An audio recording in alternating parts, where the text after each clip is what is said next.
Assalamualaikum warahmatullahi wabarakatuh dan salam sejahtera. Hari ini kami dari kumpulan 4 akan membentangkan tentang kes AP CAS Sendian Berhad. Okey, sebelum kami memulakan perbincangan ini, saya ingin memperkenalkan ahli kumpulan kami dan watak yang akan dipegang oleh mereka. Pertama sekali, Ahmad Arif akan memegang watak Tok Mat. Seterusnya, Selvi Subramaniam akan memegang watak pegawai LHDN. Seterusnya, Divya Rubini akan memegang watak pegawai custom.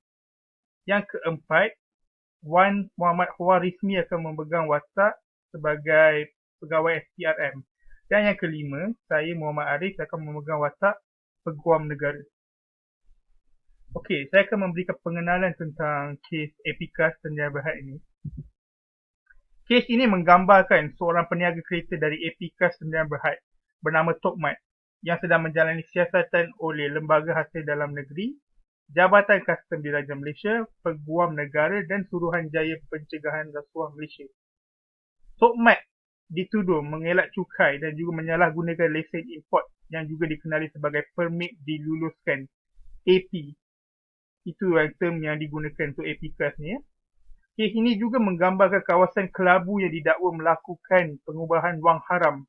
Cara transaksi perniagaan berstruktur dan rekod-rekod miskin membawa kepada kesulitan untuk Tok Mat mempertahankan dirinya. Dalam laporan ini, kami akan menerangkan mengenai semua kesalahan Tok Mat terhadap LHDN, Jabatan Kastam Diraja Malaysia, Peguam Negara dan juga SPRM. Akhir sekali, sekiranya Tok Mat didapati bersalah, kami akan menerangkan tentang akibatnya terhadap kesalahannya. Saya Muhammad Arif selaku Peguam Negara akan memberi hujah berkenaan dengan kes Epicas Sendian Berhad dari sudut perspektif LHDN.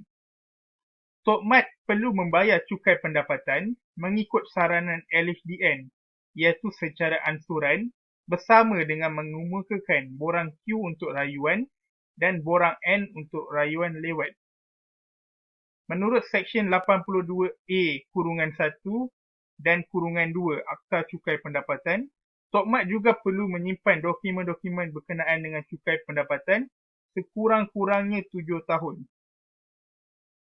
Sekiranya Tok Mat didapati tidak menyimpan rekod perakaunan selama 7 tahun ini, ia adalah kesalahan jenayah diiktiraf di bawah Seksyen 119A yang boleh menyebabkan denda sebanyak RM300 sehingga RM10,000 atau sehingga 1 tahun penjara. Baik, dari sudut Jabatan Kastam Diraja Malaysia, Tok Mat didapati bersalah kerana menyalahgunakan permit yang diluluskan, iaitu AP. Lesen yang diberikan kepada Tok Mat perlu ditarik balik berdasarkan pelanggaran peraturan AP. Tok Mat juga tidak akan dapat memohon semula AP kerana permohonannya akan dibekukan. Okey, dari sudut SPRM pula, membenarkan Tok Mat mempunyai bukti yang menunjukkan perjanjiannya antara beliau dan Encik Lim, maka RM30,000 itu adalah wang yang sah. Beliau tidak akan bertanggungjawab di bawah Akta Pencegahan Pengubahan Wang Haram dan Pencegahan Pembiayaan Keganasan AMLA 2001. Walau bagaimanapun, atas tindakannya dengan membiarkan Encik Lim menggunakan akaun banknya adalah benar-benar salah dan oleh itu Tok Mat akan dikenakan denda sebanyak RM30,000. Assalamualaikum warahmatullahi wabarakatuh dan salam sejahtera. Saya Ahmad Arif Firdaus bin Ahmad Taufik, JA04165. Saya akan membincangkan tentang pihak Tok Mat dan tax agent. Okey, kalau kita tengok yang pertama ni, Tok Mat disuruh untuk menubuhkan syarikat atas nama dia dan membuka akaun bank atas nama syarikat dia. So dari sini kita tak nampak lagi Tok Mat ni dah bersalah ke belum. Okay, so basically ini adalah perkara biasalah dalam bisnes. Kita akan pastikan siapa yang akan membuka syarikat dan siapa lagi jadi partner. So dari sini kita tak nampak lagi lah kesalahan yang telah Tok Mat buat. Okay, kita tak tahu lagi Tok Mat salah atau tidak. So kita akan go through this synopsis lah. So tetapi Encik Lim dan rakan kongsi akan mentandatangani akaun bank itu. So dari situ kita dah nampak dah ada perkara muslihat yang akan berlaku. Tapi benda ni basically adalah normal dalam bisnes. So kalau kita tengok yang ketiga, Encik Lim akan memasukkan wang ke dalam akaun itu untuk membeli kereta dari Eropah dan Jepun. Dan kenapa Encik Lim ni tak guna akaun syarikat tapi menggunakan akaun atas nama Tok Mat tu sendiri. So ni dah nampak macam ada satu benda yang akan berlaku. Okay, dia berkata dia perlu menggunakan akaun bank syarikat Tok Mat kerana semua transaksi mestilah atas nama syarikat. So kat sini kita dah curious.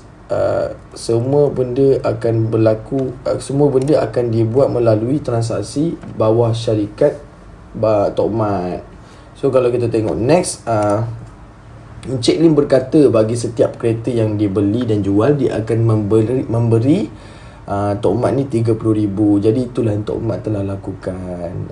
So Tok Mat pun kesilapan kat sini macam gelap mata lah, sebab RM30,000 tu adalah jumlah yang sangat banyak. Okay, so basically Tok Mat telah accept the offer kan. Tok Mat menubuhkan APK Sdn Bhd dan membuka akaun bank dengan public bank. Setiap bulan Encik Lim akan mengeluarkan wang tersebut dari public bank dan memasukkan ke dalam akaun peribadi Tok Mat. Yang kita panggil ini adalah money laundering lah. Money laundering ni adalah satu perkara yang salah lah. Kalau kita tengok Tok Mat hanya biarkan saja perkara ni berlaku dan mempercayai rakan kongsinya untuk melakukan transaksi di bawah syarikat hak milik beliau. So kat sini Tok Mat tu dah kira bersalah. Walaupun Tok Mat tak nampak kesalahan tu, tapi Tok Mat ni kira bersalah disebabkan terlalu percayakan dia punya rakan kongsi dia. So kalau kita tengok next, Tok Mat dah berhutang dengan LHDN pula sebanyak 3 juta pada tahun 2000 hingga 2013. Banyak tu 3 juta tu. Kalau anda kata contoh nak settle pun makan masa bertahun lah untuk APK Sdn Bhd untuk settlekan, sebab APK ni bawah nama Tok Mat. So dia tidak ada wang dan membayar 1/2 juta je. Kat sini Tok Mat dah mula runsing, dah mula tekanan dan bermula untuk jumpa tax agent sebab hanya mampu untuk bayar 1/2 juta saja.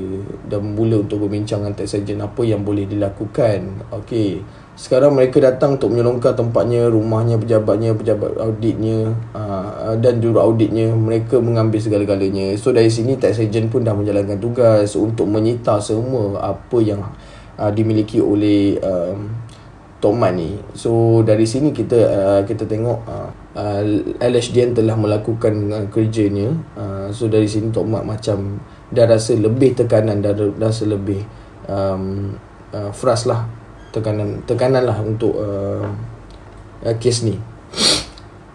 Sekarang mereka kata dia berhutang dengan mereka 9 juta, tidak termasuk 2,5 juta asal. So dari sini kita dah nampak yang Mr. Lim dah buat perangai, dah tunjukkan belang dia. Okey, Encik Lim telah menelefonnya. Dia telah mengugut untuk mendapatkan wang daripada akaun public bank. So dari sini Tok Mat dah mula, dari sini Tok Mat dah mula untuk bertindak. So dari sini kita nampak sebenarnya Tok Mat dah bersalah dah. Tok Mat dah bersalah dalam hal ni. Sebab kita lihat Tok Mat dah bersalah sebab Tok Mat terlalu percayakan rakan kongsi dia. Dan Tok Mat telah menggunakan akaun peribadi untuk tujuan bisnes, dan Tok Mat tidak cek langsung transaksi yang dilakukan oleh pihak Mr. Lim. Dan Tok Mat ni dia benarkan penggunaan nama syarikat dia untuk dilakukan sebegini. Okey, dia buat ni. Dan apa benda yang design oleh Mr. Lim, Tok Mat Just proceed je, dan Tok Mat tidak check langsung, tidak buat double checking. Okay, so kalau kita tahu sebenarnya dalam syarikat mestilah ada whistleblowing. So patutnya Tok Mat sendiri melakukan perkara ni, check satu persatu transaksi yang telah dibuat dari hari ke hari sebelum beliau balik ke rumah ke apa kan. Sebab perkara macam ni sentiasa berlaku di dalam syarikat, disebabkan ketamakan wang lah. Orang kata Tok Mat ni melakukan Tok Mat melakukan perkara yang kalau ikutkan dia buka bisnes, dia buka syarikat, betul lah. Tapi disebabkan Tok Mat ni dia mungkin lurus bendul, tapi dipermainkan oleh pihak yang tidak bertanggungjawab. So dari sini kita nampak Tok Mat dah salah lah, dan kita tidak dapat nafikan hukuman mungkin akan jatuh kepada Tok Mat, tapi kita tak tahu lagi. So kita akan teruskan bersama rakan saya untuk perbincangan akta, okey, dan akta serta perbincangan dari pihak yang lain lah. Okey, terima kasih dari saya. Saya Selvi Subramaniam selaku pegawai LHDN akan menyiasat fail kes Tok Mat yang telah didakwa akibat kesalahan pelarian cukai syarikat. Ini adalah kerana Tok Mat mempunyai rekod perekonan dan transaksi yang tidak lengkap dan tidak melaporkan pendapatan di dalam BNCP, iaitu Borang Nyata Cukai Pendapatan. Maka kami daripada kumpulan LHDN akan menyiasat kes ini secara teliti. Tok Mat ni tidak boleh mengelakkan diri daripada membayar cukai, maka Tok Mat harus mengetahui pengelakan cukai ini adalah salah satu kesalahan jenayah yang melibatkan sengaja salah penaksiran keadaan sebenar urusan orang itu kepada pihak berkuasa cukai untuk mengurangkan liabiliti cukai mereka, dan termasuk pelaporan cukai yang tidak jujur seperti mengisytiharkan kurang pendapatan, keuntungan atau keuntungan daripada jumlah yang sebenar diperoleh ataupun potongan lebihan. Menurut Akta Cukai 1967, para 114, untuk mengelakkan daripada berhati-hati mana-mana orang yang dengan sengaja dan dengan niat untuk mengelakkan atau membantu mana-mana orang lain untuk mengelakkan cukai terdiri daripada tidak dapat dikembalikan daripada apa-apa pendapatan yang dibuat di bawah akta ini, membuat kenyataan atau kemasukan palsu dalam penyata yang dibuat di bawah akta ini, memberi jawapan palsu secara lisan atau secara bertulis kepada soalan yang dinyatakan atau meminta maklumat yang dibuat menurut akta ini, di mana Tok Mat tidak memberi jawapan yang tepat kepada tax agent iaitu Ahad. Selain itu, mereka menyediakan atau menyelenggara atau membenarkan penyediaan atau penyelenggaraan buku palsu akaun atau rekod palsu lain, menggunakan atau memberi kuasa penggunaan apa-apa penipuan seni atau kelengkapan, di mana Tok Mat memberi kuasa sepenuhnya kepada Encik Lim.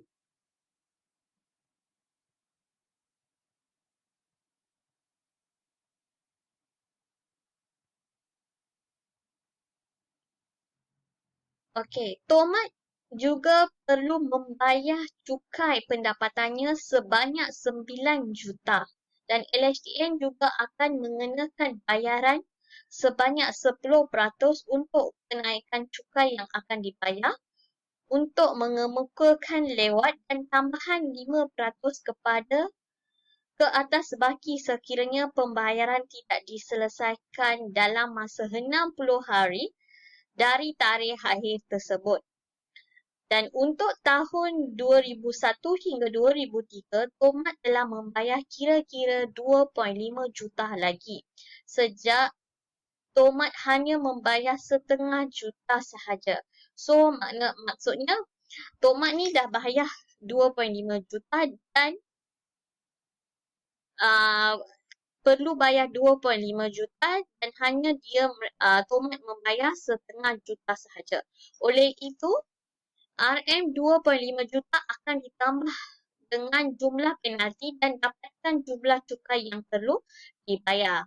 Manakala pada tahun 2004, LHDN hanya menganggarkan pendapatan bersih tambah dengan perkesoh untuk tomat kerana LHDN tidak menerima sebarang penyata modal daripada tomat. Dan LHDN menganggarkan pendapatannya adalah kira-kira 1.578. Daripada jumlah cukai yang perlu dibayar, LHDN hanya akan terkumpul dengan cukai tahunan sebelumnya yang dibayar oleh tomat, dan anggaran LHDN pendapatan bersih hingga tahun 2011 ini adalah cara bagaimana jumlah besar sebanyak 9 juta datangnya. Okey. Pembayaran melalui ansuran. Okey, kita lihat dia punya pengiraan anggaran cukai LHDN lah. Okay, ini adalah untuk 11 tahun 2001 hingga 2011.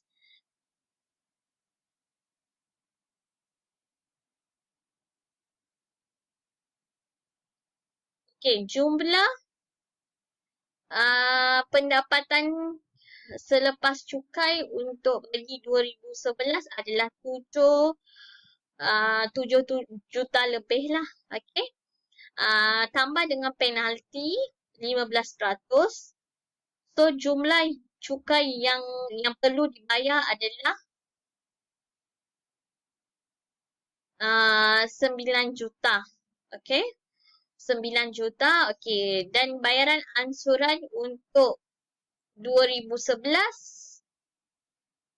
sebanyak 9 juta lah. 2001 hingga 2003 adalah 3 juta dan dibayar 500,000 dan tunggalkan adalah tinggal 2.5 juta dan penalti sebanyak 375,000. 375 dan jumlah yang dikenakan adalah 9,001,924 juta. Okey, tomat juga boleh membuat rayuan di mana mengikut Seksyen 99 Akta Cukai Pendapatan memperuntukkan bahawa seseorang yang tidak berpuas hati dengan sesuatu taksiran yang telah dibuat untuk mana-mana tahun taksiran ke atasnya oleh Ketua Pengarah Hasil Dalam Negeri KPHDN berhak merayu terhadap taksiran itu. Oleh itu, Seksyen 99 APC 1967 hanya terpakai untuk rayuan terhadap notis taksiran yang dibuat untuk mana-mana tahun taksiran bagi kes seperti di bawah ni lah. Contoh taksiran tambahan atau taksiran pendahuluan yang dibuat oleh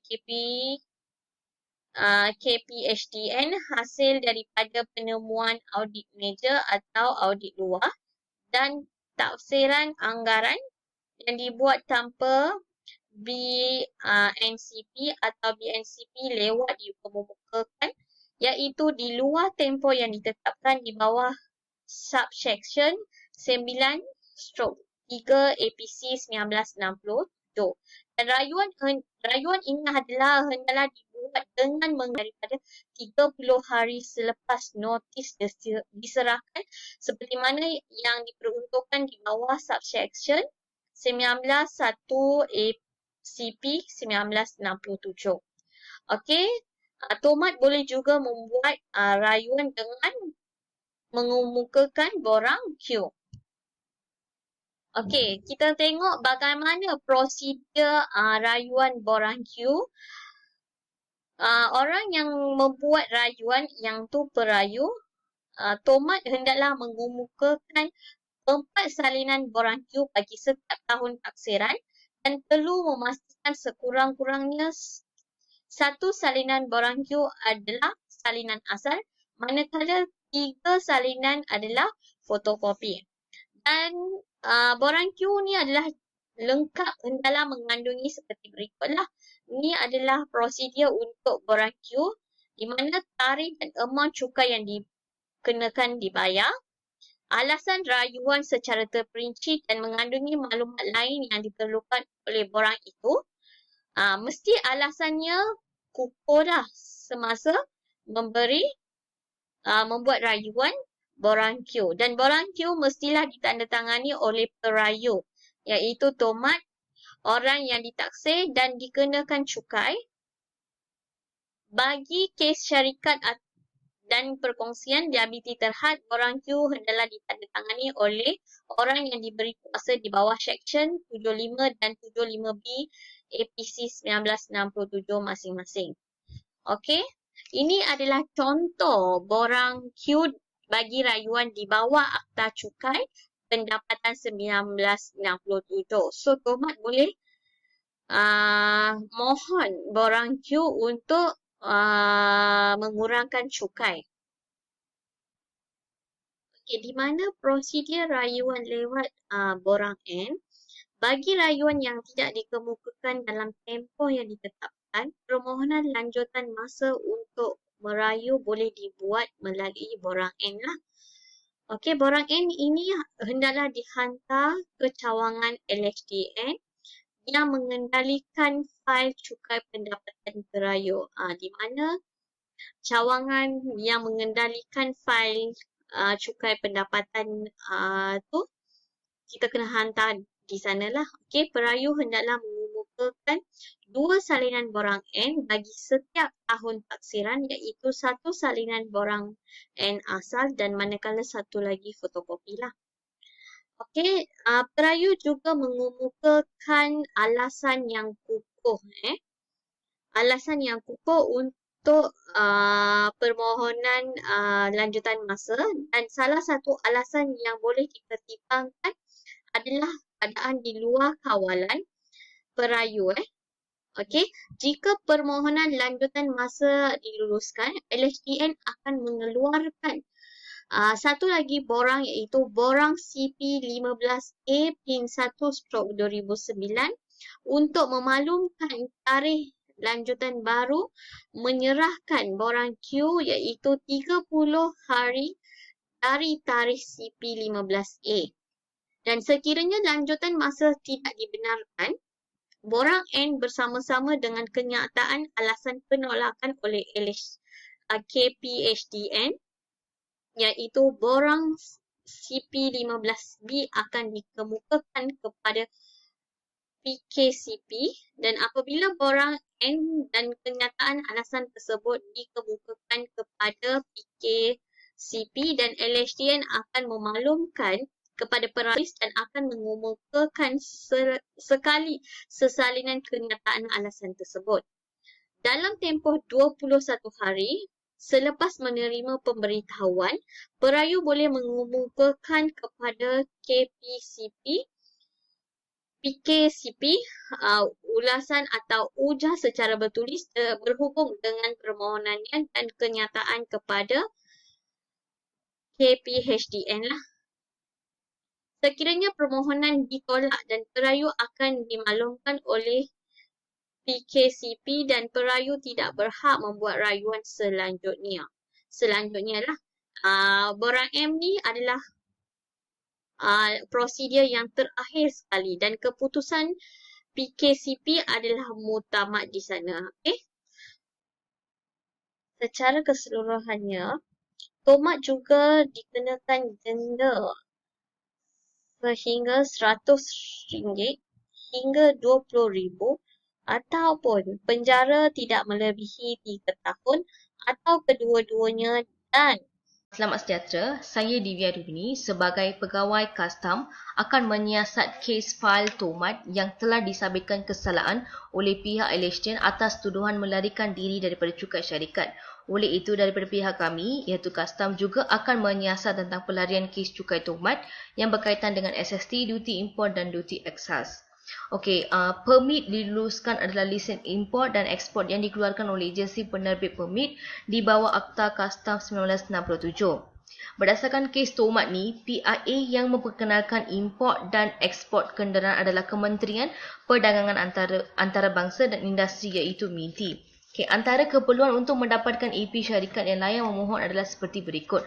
Antaranya yang pertamanya ialah syarikat mesti mendaftar dengan SSM dan dengan standard PT berhad. Pemegang AP semasa perlu memohon semula. Dan juga syarikat sentiasa status Bumiputera yang memenuhi kriteria berikut, iaitu saham syarikat adalah 100% dimiliki oleh Bumiputera dan juga semua ahli lembaga pengarah hendaklah terdiri daripada Bumiputera dan juga ketua pegawai eksekutif, pengarah urusan, pengurus besar dan pengurus jualan dan jawatan juga dipegang oleh Bumiputera sahaja. Dan juga syarikat mempunyai pengalaman minimum 2 tahun dalam bidang penjualan dan pengedaran kereta dan juga mempunyai modal berbayar minimum sebanyak 1 juta. Dan juga syarikat tidak mempunyai perubahan dengan pemegang saham dan ahli lembaga pengarah dan 3 tahun dahulu dalam pemohon AP terbuka. Seterusnya, kita pergi kepada syarat dan prosedur permohonan. Yang pertamanya ialah kelayakan. Okey, dalam kelayakan, syarikat-syarikat memegang peruntukan yang diluluskan AP untuk kenderaan bermotor yang siap dibina sepenuhnya iaitu CBU. Yang keduanya pula franchisee CBU. So, sebagai Tok Mat mendaftarkan lesen di bawah syarikat kenderaan, itu mestilah disahkan oleh badan yang diiktiraf dari negara pengeksportan bahawa kenderaan tersebut dikategorikan di bawah kenderaan klasik ataupun vintage. So, setiap permohonan mesti disertakan dengan maklumat dan dokumen berikut, antaranya ialah modal, nombor cases, nombor enjin, tahun dikeluarkan, gambar kenderaan dan pesanan pembelian atau invoice oleh pelanggan di Malaysia.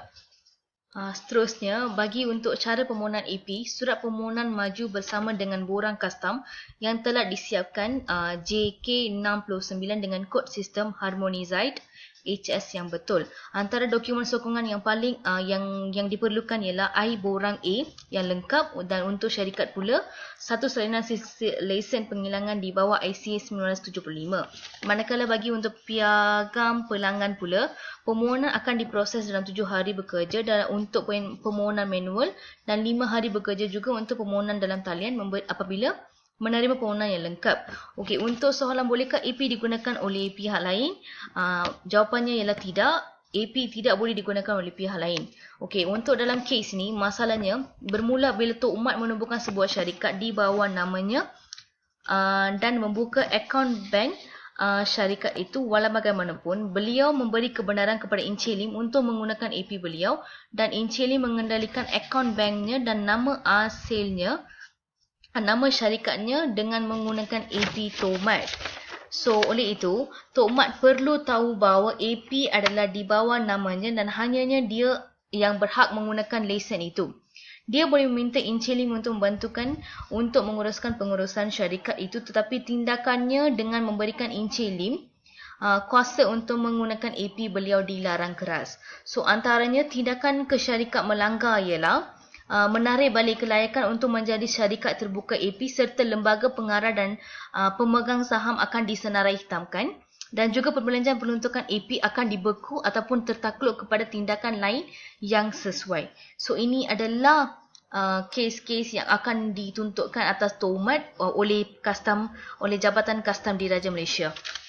Bismillahirrahmanirrahim. Assalamualaikum warahmatullahi wabarakatuh. Saya selaku pegawai SPRM ingin menerangkan sedikit kesalahan-kesalahan Tok Mat kepada pihak SPRM.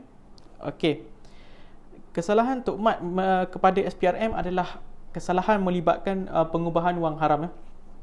Okey, apabila kita merujuk kepada Seksyen 3/1 Akta Pencegahan Pengubahan Wang Haram, pengubahan wang haram ni bermaksudnya seseorang itu melakukan satu perbuatan secara langsung atau tidak langsung, di mana perbuatan itu melibatkan aktiviti yang mendapatkan hasil dan di mana aktiviti itu menyalahi undang-undang. Okey, yang kedua pula adalah mana-mana aktiviti memperoleh, menukar, membawa, melupuskan atau menggunakan sebarang membawa masuk hasil, dan hasil tu boleh menyebabkan kesalahan undang-undang. Okey. Kalau kita melihat kepada kes Tok Mat ni, Tok Mat dituduh terlibat dalam pengubahan wang haram di mana terdapat RM30,000 dalam akaun bank peribadinya. Okey, disebabkan itu, apabila kita merujuk Seksyen 4-1 Akta Pencegahan Pengubahan Wang Haram, Tok Mat boleh dikenakan denda sebanyak tidak melebihi 5 juta ataupun denda sebanyak 5 tahun penjara ataupun kedua-duanya sekali. Okey. Yang kedua adalah soal pembekuan akaun bank Tok Mat. Okey, apabila kita merujuk pada Seksyen 44-1 Akta Pencegahan Pengubahan Wang Haram, pihak SPRM mempunyai kuasa untuk menguatkuasakan undang-undang apabila terdapat kesalahan-kesalahan seperti wang kecairan pelupusan pembiayaan keganasan. Contohnya macam kesalahan pembiayaan keganasan. Okey, disebabkan itu pihak SPRM boleh membekukan akaun bank Tok Mat dengan persetujuan bank negara, ya. Dan akaun tersebut telah dibekukan selama 90 hari. Akan tetapi Tok Mat boleh membuat sebarang permohonan. Kalau mengikut Seksyen 44A-3 ni, Akta Pencegahan Pengubahan Wang Haram, Tok Mat perlu membuat permohonan bertulis dan diserahkan kepada agensi penguatkuasa SPRM. Apabila pihak kami menerima, pegawai kanan SPRM akan membongkarkan akaun. Okey. Seterusnya, apabila kita faham kes Tok Mat ni, pada asalnya Tok Mat ni diperkenalkan oleh rakannya. Itu diperkenalkan Mr. Lim oleh rakannya, di mana Tok Mat membuka satu akaun peribadinya dan membuka akaun syarikatnya, menubuhkan syarikat dan membuka akaun syarikatnya. Akan tetapi segala transaksi itu disign oleh Mr. Lim dan rakan-rakannya. Okey, disebabkan berlakunya seperti itu, apabila kita melihat pada Seksyen 18-6 Akta Pencegahan Pengubahan Wang Haram, transaksi itu adalah transaksi yang mencurigakan. Itu adalah satu kesalahan, membiarkan Mr. Lim menggunakan akaun tu, orang lain menggunakan akaun tu. Jadi merujuk Seksyen 18-6 ni, Tok Mat boleh dikenakan denda, ya, sebanyak tidak melebihi RM3 juta ataupun tidak melebihi 5 tahun penjara ataupun kedua-duanya sekali lah. Dan akhir sekali, apa yang saya boleh katakan, Tok Mat pun sudah memberikan bukti kepada pihak kami, di mana bukti yang menunjukkan Tok Mat dan Mr. Lim ni ada satu perjanjian, bukti surat perjanjian, di mana Tok Mat menerima RM30,000 tu adalah sah. Menurut undang-undang adalah sah, tapi dan disebabkan itu Tok Mat tidak dipertanggungjawabkan di bawah Amla 2001. Akan tetapi Tok Mat membiarkan akaun banknya dipergunakan oleh Mr. Lim, itu adalah satu kesalahan. Jadi disebabkan itu Tok Mat dikenakan denda sebanyak RM30,000. Okey. Keputusan mahkamah. Tok Mat didapati tidak menyimpan rekod perakaunan selama 7 tahun dan ia adalah kesalahan jenayah diiktiraf di bawah Seksyen 119A. Oleh itu, Tok Mat akan dikenakan denda sebanyak RM10,000. Selain itu, lesen yang diberikan kepada Tok Mat perlu ditarik balik berdasarkan pelanggaran peraturan AP. Tok Mat juga akan dilarang daripada memohon semula AP kerana permohonannya akan dibekukan. Tok Mat tidak akan bertanggungjawab di bawah Akta Pencegahan Pengubahan Wang Haram dan Pencegahan Pembiayaan Keganasan AMLA 2001 kerana beliau mempunyai bukti yang menunjukkan perjanjiannya antara beliau dan Encik Lim. Dengan itu, RM30,000 adalah wang yang sah. Walau bagaimanapun, atas tindakannya dengan membiarkan Encik Lim menggunakan akaun banknya adalah benar-benar salah dan oleh itu, Tok Mat akan dikenakan denda sebanyak RM30,000.